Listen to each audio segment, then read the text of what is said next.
El título para la lección de este día no deja de ser bastante sorprendente. Dice así: un misionero enojado y sin descanso. Vamos a descubrir qué fue lo que le pasó al profeta Jonás y por qué, aun cuando tuvo mucho éxito, al final el pobre no tenía descanso. Así que agradecemos que está nuestro pastor Dani Perla acá porque nos ayudará con algunos comentarios, así como lo ha hecho en los días anteriores. Vamos a pedir la dirección de Dios en una oración. Nuestro buen Padre Celestial, hoy queremos suplicarte que abras nuestros ojos a estas realidades que a veces no vemos en nuestra propia vida, pero que nos las muestras por medio del ejemplo de Jonás. Por favor, obra poderosamente en nuestra vida. Lo rogamos en el nombre de Jesús. Amén. Pastor Dani Perla, a mí me llama mucho la atención el título de la lección de hoy porque fue un misionero con mucho éxito, pero al parecer estaba enojado por su éxito. Hubiera sido muy bueno que Jonás hubiera terminado en el capítulo 3 con los ninivitas arrepentidos, pero no termina allí. Jonás todavía tiene un capítulo más, el capítulo 4, y ahí se nos presenta un Jonás que, pese a su éxito, no puede hallar descanso.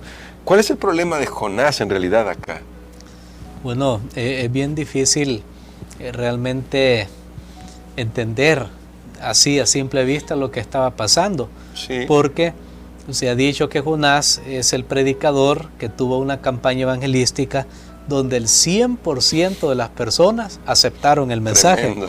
Y eran 120,000 personas para ser más exactos, según lo dice el mismo libro. Así que Jonás debería haber estado rebosando de gozo, Sí. debería estar saltando de alegría.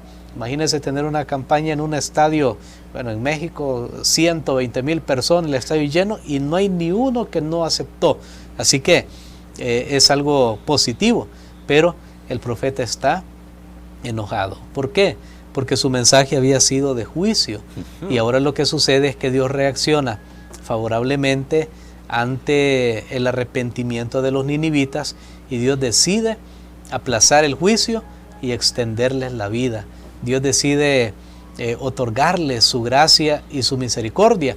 Allí es donde Jonás no aguanta, tras que ya había sido accidentada toda esta historia para llegar hasta ese lugar, y allí es donde Jonás realmente se pone a reclamarle al Señor, y precisamente una de las cosas que Jonás le dice a Dios es con lo que terminábamos la lección del día de ayer, acerca de su gracia, de su misericordia, y le dice: mira, yo sabía que tú eres un Dios misericordioso y que tú ibas a reaccionar de esta manera. Ahora yo he quedado mal. Sí. Ahí está la reputación de Jonás. Parece que era bastante egocéntrico y bueno, puede ser un reflejo. Yo les dije, hay un Jonás en todos nosotros.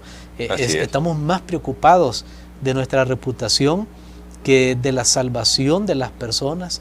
Creo que es lo que nos está tratando de hacernos reflexionar esta lección. Me llama mucho la atención esto, porque sí, estás muy celoso de su propia reputación y yo creo que a veces incluso podemos llegar a pensar en que lo que estamos haciendo es por la reputación de Dios. Eso me lleva a un relato del Nuevo Testamento, donde aparece Lucas con los samaritanos, se nos presenta esa historia con los hijos de Zebedeo, específicamente en una confrontación con los samaritanos, y al rechazar a Jesús, uno podría decir al rechazar a Jesús, ellos lo que hacen es: Señor, ¿quieres que mandemos que descienda fuego del cielo para que los consuma de una vez?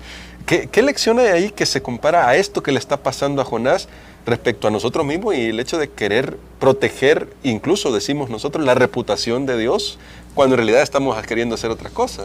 Sí, en esa experiencia de Lucas creo que complementa muy bien esta historia de Jonás, porque allí parece que ellos tienen una buena intención, pero la respuesta que Jesús les da es: ustedes no saben qué espíritu tienen, ustedes no saben de qué espíritu son. Entonces, ahí es lo que sucede. Cuando nosotros pensamos que las personas que queremos rescatar merecen menos la gracia de Dios que la que merecemos nosotros. Y tanto esa historia como la historia de Jonás nos muestra que al final todos necesitamos y dependemos de la gracia de Dios. Amén. Jonás necesitaba ser alcanzado por esa gracia y misericordia. Y aquí nosotros tenemos un principio bien sencillo. El que ha experimentado la gracia de Dios puede compartirla. está dispuesto para otorgarla. El que no ha experimentado la gracia de Dios y piensa que su relación con Dios, su salvación depende en base a sus hechos, a su logro, le va a costar entender cómo Dios puede salvar a una persona que aparentemente no lo merece.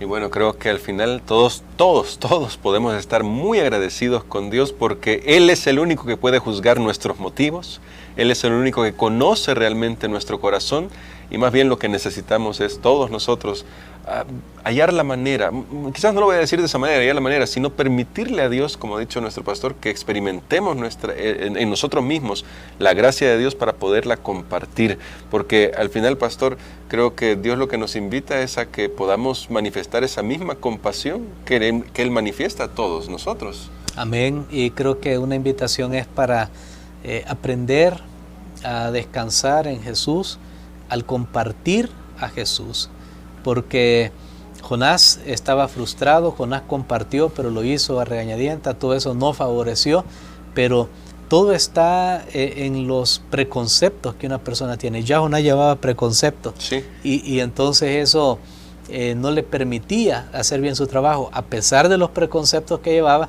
las personas en Nínive estaban tan perdidas que cuando él les habló del juicio, ellos decidieron aceptarlo. Parece que también hay personas que tienen que tocar fondo y luego, cuando se confrontan ya con la realidad, con las consecuencias de sus acciones, reaccionan en una manera positiva. Eso fue lo que pasó con los ninivitas. Pero por otro lado está el caso de Jonás, que no se ha detenido para pensar que ese Dios que amó a los ninivitas y los salvó en ese momento era el Dios que también lo amaba a él y deseaba salvarlo.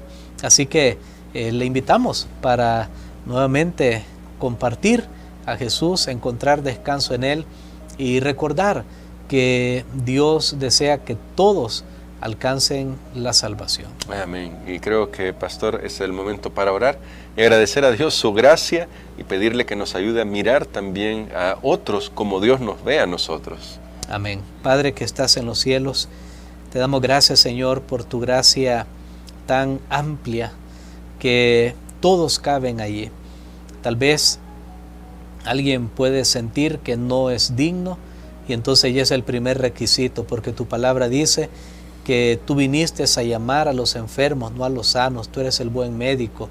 Señor, oramos para que tú puedas ayudarnos a vencer todos los prejuicios y preconceptos que nos encierran, en los cuales clasificamos a las personas y a nosotros mismos, levantamos murallas, nos separamos de los demás, cuando lo que tenemos que hacer es acercarnos y mostrarles tu compasión.